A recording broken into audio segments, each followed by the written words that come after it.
Hello friends, आज हूँ तमने अपना घरे थेपला बनावे अने ए वध्या होय तो एमांथी पीઝા थेपला बनाववानी रीत शीखवाडुं छुं। आपणे जे थेपला होय एने आ रीते नॉनस्टिक पेन पर थोड़ा शेकी लेवाना एटले ए थोड़ा कड़क थई जाय। उलट पुलट करीने एने थोड़ा कड़क करी लेवाना छे। अने आ पीઝા चटनी छे,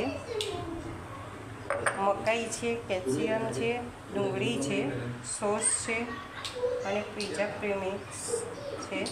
ए बधुं लगाईने आपणे पीઝા बनाववाना छे। पीઝા सॉस लगाईशुं पहेला आपणे शेजवान चटनी जे आवे छे पछी सॉस लगाईशुं।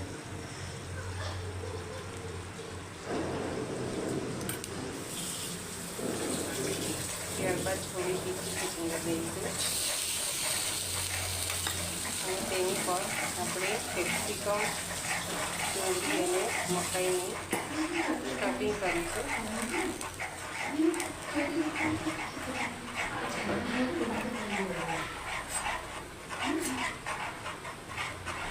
ત્યારબાદ તેની ઉપર પીઝા સિઝલિંગ નાખીશું, ઓરિગેનો,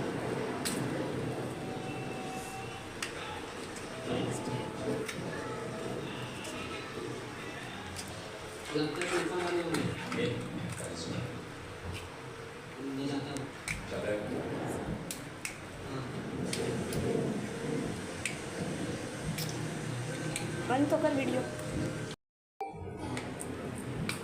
ત્યારબાદ આપણે એની ઉપર પીઝા સિઝલિંગ નાખીશું।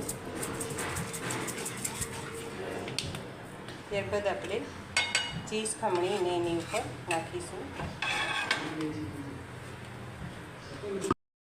तो ये देखिए मेरा पिज़्ज़ा थेपला रेडी है और इस तरह से आप बच्चों को हेल्दी और टेस्टी खाना भी खिला सकते हैं। आपके पास जो भी वेजिटेबल अवेलेबल है आप इसमें डाल सकते हैं ताकि बच्चे खा सकें।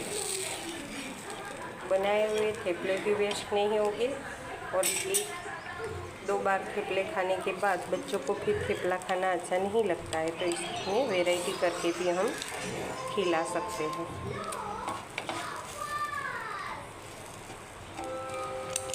तो ये है हमारा पिज़्ज़ा थेपला रेडी।